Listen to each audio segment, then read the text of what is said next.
If you're just joining, this is Wiz, and of course we're discussing breaking barriers with personal branding, and our guest is Lanre Basamta.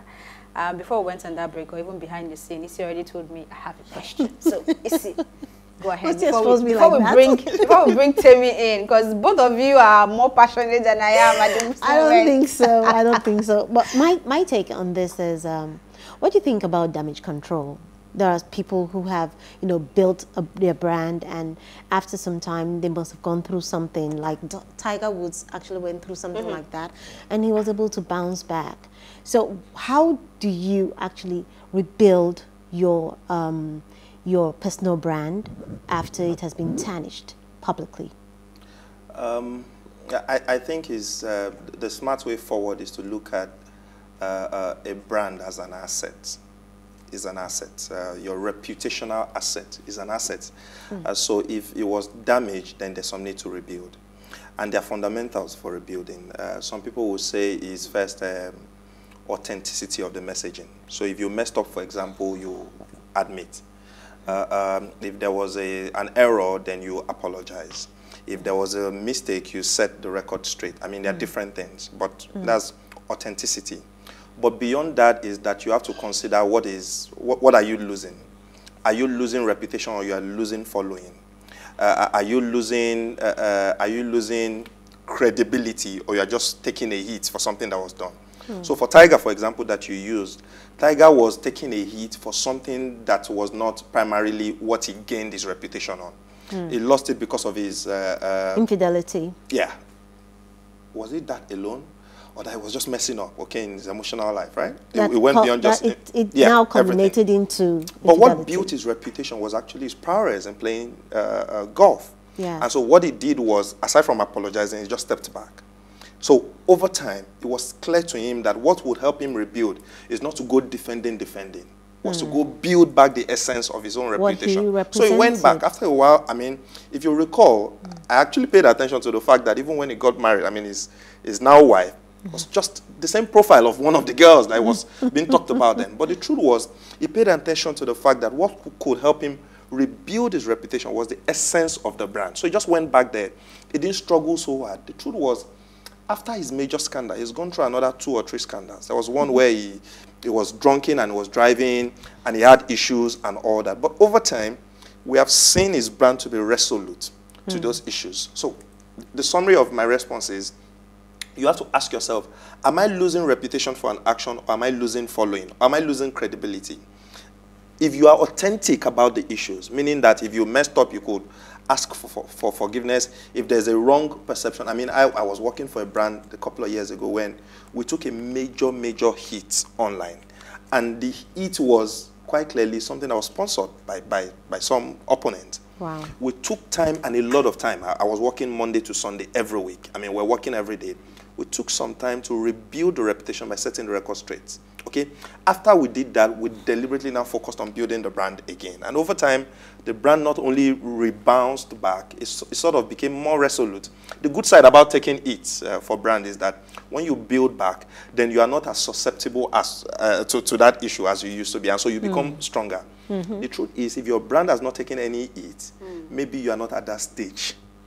Because the truth is, part of personal branding is being reputable for something, is being known for something.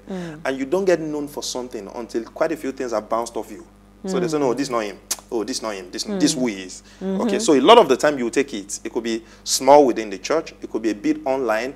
It could be on the streets. It could be in the media. But it is until you bounce back from it that you become resolute as a personal brand. Temi. Okay, so away from crisis management and reputation management, I'd like to ask if you'd like to share any testimonials, that have to do with the person building their personal brand and eventually like reaping the fruits of it. Because I find that a lot of listeners, for example, are young people, women, men also who are building their business from the scratch or are just involved at the beginning of their career, and it's usually more relatable when there's a story and a true story that just prompts them to see that, oh, because of personal branding, this has worked. Even if it's not your story, but I'm sure you work with a number of clients, who are young, not necessarily companies, but just individuals who are building their brands and some of their testimonials. I'd really appreciate if you could share. Yeah, I mean, straightforward, I could just give you some of the most popular examples all around. So today, I want to tell a small story of what happens on Twitter. Okay, if you're a Twitter person, almost every week you see arguments of what they call 30BG versus FC, right? Mm-hmm. We think that this is just some nuisance, and sometimes I think it is, but a lot of the time, what it is that brand owners, in this instance, it will be Wizkid and Davido, they spend days, years, spend a lot of money investing not just in their own personal brand, but building an army of people to consolidate the brand. So what you don't know that is being done is that every day that their brand is being built to the point where it not just stands for something, they are now commercializing the brand. I think there was a news that came out yesterday that 2019 was the first time that a footballer earned more from Instagram than from playing, and that was Ronaldo, the richest footballer in the world. It took his time to realize that, okay, his brand in the public space is this playboy, narcissistic young guy who really doesn't care, right? So he realized that it was not going to be the next guy who is considered to be a good guy. He spent his time building on that reputation, even a reputation that you think is bad, okay? He spent time building that. He has the largest following on Instagram. He has one of the largest following on Twitter. He spent a lot of time building that reputation, okay? Even though he does a lot of good by the side, he will make that quiet. But a lot of the wrong things that he does, he will ensure that he amplifies and all that. To the point where people consider him the right attention-grabbing brand on Instagram, okay? So these are young people who are building not just their own career. He has a career, a full-time job, which is to play football. But he realizes that beyond playing football, he's not going to be the greatest footballer for so long. But what he realized he can do is that the reputation that he has, the style that he has. If you remember when I started, I said personal branding is a lot about substance, style, and reputation. And so even though his substance is playing football and he plays it very well, his style, I mean, not just in playing football, but his personal style, and also his reputation is earning him pay. And the same in Nigeria. I mean, maybe the best example is to follow Elsie to say, look at young startups in Nigeria. I mean, you know some of them, so I don't want to keep mentioning them. You know some of the biggest brands now. Their brands are maybe bigger. I mean, brands like Flutterwaves, a brand like Paystack. But if you pay just a small attention, just go behind the brand and you see the guys behind it. What they've done is, even though they are building some of the biggest fintech brands in Africa, and essentially in Nigeria, what they are doing is that they are also, by the side, creating their own brand, consolidating it to the point where even if they left today, I mean, we all know Enyi Aboyeji, okay? One of the co-founders of Flutterwave. Even if they left today and they go into something else, and one of the co-founders of Andela also, even if they left, what they've realized is that with that reputation, okay, with that brand identity, they can take it to other spheres and quickly accelerate. So they won't have to build like me and you because we're just starting. They will take some bit of their brand reputation and they go and start building other enterprises, and they succeed more easily than others. Okay. I mean, it's just the smartest way. Of that, yeah. I like she brought in Tiger Woods, and she brought in you telling real stories, and then you brought in social media. And I would always like to say that we cannot, at this age and time, totally separate social media from personal branding to a certain extent. My question will be on what we know now as cancel culture. Yeah. Right. So I think that's one risk that comes with putting yourself out there and creating a brand for yourself, because you could just do something as a human being, human error, or maybe brainwave or something, just say something, and you have people on you saying, oh, this person cannot hold this position, forgetting who you were before that conversation started, or that this is a human error, or that you've put in so much work to get into that point. Everybody wants to bring in that error, which I just want to call human error, whatever it is, to bring you down, right? So based on all this, how can we begin to manage cancel culture better? Because I get it. There are people who need to be given the big stick, but not to, personally, I wouldn't say kill a person. I mean, let's have a conversation and correct it, right? So how do we begin to manage that in regards to personal branding as well, so that you won't see yourself building, and then everything comes crashing because of one tweet? I mean, if your example comes from maybe an error of a tweet, I think that's easy. And this is why I think it's easy. the social media platforms or world is like an endless web of chaos and content, never ending. And so if you made an error, I mean, just give it 20 minutes. There's someone else making the next error. Eh? So I'm saying that deliberately because you know what? There's no madness that you are creating that someone else is not creating. So I don't want to use that as an example. If it was a social media error you're making, I mean, someone else is going to make. And even if somebody refers to it, it's just in the next second. So it's much easier. There are some other fundamental errors that you could make in your brand that goes beyond social media. I mean, I won't mention this, but company saying, "Oh, we can't work with you anymore because this is not sitting well with our brand." You know, I mean, you know what we all say on Twitter. You know, I was young when I made that comment, and now I'm matured. You know, but frankly, what I'm going to refer to is if you made fundamental errors with your brand, cancel culture could be hurting. But you know what we say in PR? Every news is good. So what it does is it provides you an opportunity to also rebuild the brand. Remember, a fundamental element of personal branding is reputation. And reputation is what you build and what others say about you. Okay? So it provides you an opportunity to resell who you can be, who you are now, and what is the essence of your new brand. That's what it is. So, yeah, some will hurt you. I mean, you can't run away from that. That's fundamentals of our practice. But like we say in PR and in media, every news at least put you out there. Gives you an opportunity to correct, unless you probably killed someone, and you wonder if you're an American, you wonder the context for how people can defend even murder, open murder, you know. But it provides you an opportunity to put out another news out there, to sell the essence of your brand and to build a new reputation. So even though it could hurt you some bit, I mean, it could also aid you in many other ways. Those are the elements of personal branding, really. I'm glad she talked about cancel culture, and actually that resonated with me in terms of culture in our society. So does culture in our society aid in building personal brand? It sure does. A culture is the aggregation of a way of life of people. Yes. And you can't take away, you can't subtract your personal brand out of the culture of the people. In fact, you are going to have to build your personal brand in a way that the culture of the people can accept. Because if you don't, I mean, you'll be speaking to a strange audience. So clearly, I mean, you have to. And particularly some of the overriding influences of our culture, I mean, communalism, or a sense of community, a sense of respect, a sense of what decency is, a sense of what acceptance is, a sense of what decent speech is. I mean, I was on air a couple of days ago and I was trying to make a point. And I said, you know what? I promise you, I mean, it's not, the word I used wasn't I promise. I said, I swear you can do this. And somebody called me and said, can you stop swearing on air? Even though I was just making a point. I said, I wasn't really swearing. I was just, he said, no, you don't do that. So you have to understand that if you are building a brand, I mean, it has to fit within the culture. So clearly, because you could be making a lot of investment and trying so hard, but not hitting the mark or not selling right because you're selling outside of the culture, and you'll just be hitting your head against the wall. So clearly culture plays a huge, huge role.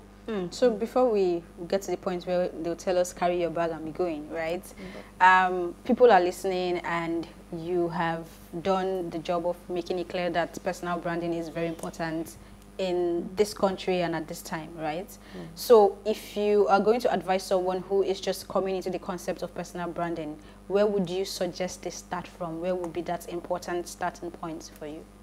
I think the most fundamental is an identity. Okay. I'll take a moment to talk about the book I just wrote, and I'm not trying to talk about it to sell it. Somebody was asking me over the weekend, what's the best chapter in the book? And I said, it's chapter 1. I spent a couple of weeks writing it. And the whole gist about chapter 1 is the core of winning is I. If you spell win, just right in the middle of win is I. And I said the most important question you could ever ask in this world is, who am I? What are your uniqueness? What are your differentiators? What makes you you? Do you see straight lines or you see patterns? If you were a footballer, do you like to score goals or defend them? Do you like to smile or you like to sleep? I mean, the world is so beautiful today that you can make a career out of sleeping. Do you know there are sleep therapists that go to TED Talks and they have hundreds of thousands of views? Absolutely. Sleeping. Yes. Before when we were young, my mom used to say, look at your sister, she only likes to taste food. People make career from food tasting. So I'm saying whatever it is that you like to do, it is just looking pretty. It's actually a job today. So you just need to find yourself. I mean, understanding the essence of yourself. Because you know what personal branding really means is that this cup is different from that cup. That's all. And the only way you can optimize your identity is in being different. The only way you can stay different is fundamentally understanding yourself, that you're different. Even if you came as a twin, like your news said, the lady that gave birth to 9, even if you came as a Siamese twin, you were joined at the hip or something, they're still different. Absolutely. So when you understand the essence of your difference, you can perpetuate that, and over time, your brand will continue to stay apart. Understand the essence of your difference. Yeah. Temi, do you have a question? No, I have no questions any longer. Just some final thoughts, if you don't mind. Go ahead, please. Okay, so my thoughts would be directed towards employers. So, I mean, we've been having conversations about why employers need to allow employees build their personal brand. I think it's a very important conversation. So recently, I'm a part of a community on LinkedIn called Voices and Faces, and one of the articles that caught my attention recently was one that was written by Emmanuel Faith, and he said the topic was why organizations should encourage employees to build their personal brand, and it was very insightful. The summary of it is that sometimes organizations may feel like they want employees to direct all of their attention to the organization's brand and to building the organization's brand. But when your employees are focused, on building your brand and also on building their personal brands, they can easily attract opportunities for the company. So my thoughts are just to the employers. There's no need to get jealous about the employees building their personal brand or thinking that maybe they will go away very soon if they become too popular. They would bring opportunities to you. There are a lot of benefits. So employers need to know, and a lot of them are doing it now, encouraging their employees, having trainings for them. I think everyone needs to read that article because there's a way to support your employees so that they build their personal brand. Get someone to do a makeover for them on their social media pages. Take good headshots for them. Help them identify. People like our guest. Probably has a number of trainings. So you could just have people come around, come train your employees on building their personal brand. At the end of the day, it will have an effect on your own organization because your organization will soon begin to look like the best place to work. Yeah, so it's very definitely important for employers to, encourage employees to build their personal brand. That's just my final thought. Thank you, Temi, and I'm thanking the network for you as well tonight. Any final thoughts from you, Lanre? I mean, there would never be enough time to talk about a fundamental issue as this. So for me, I mean, I've put a lot of these discussions into the book that I've just written called My Crazy Attempt. I'm hoping that people will find time, go online, check the website. You'll see it's from www.basamta.com. You'll find not just the book, but some free chapters there you can download and read, and you'll find most of the things we've talked about there. An interesting book, really. Okay. Yeah. Issy. What I've taken from this is that your personal brand is you as a person. So you have to be intentional, you have to be genuine, and in the process also take note of the fact that you have to keep building on your brand. It's Definitely essential. And whatever you do, your reputation is your brand. Yeah. So for me, I'll just simply say I'm a product of personal branding. I think Larry knows that as well. And I think it's very important to be able to, like you said, keep building. No matter what you're putting out there, ensure that you're getting more knowledge, becoming better each day, and enhance yourself, really. The possibilities are endless. And with the advent of social media, like I said, it's just amazing what you can do with your phone and the intentionality you put into your personality and your style as well. As long as your reputation is there, you'll be fine. Sure. Thank you for that information. All right, Ways was birthed from the need to inform, inspire, influence lives towards action. And this year, we started our CSR focused on curbing unemployment in Nigeria. If you're a company, please partner with us by allocating internship slots. And if you're a job seeker, keep watching Ways and follow us on all our social media handles. This will be an all-year-round engagement. So tell a friend to keep an eye on Ways. Our social handle is @WaysAfrica. At Ways Show Africa on Instagram and at Ways Show Africa 1 on Twitter. In case you missed today's quote, again, here it is. The keys to brand success are self-definition, transparency, authenticity, and accountability. And that's from Simon Marin. Of course, my name remains Elsie Godwin, and we'll bring you another great conversation tomorrow. Do have yourself a good day.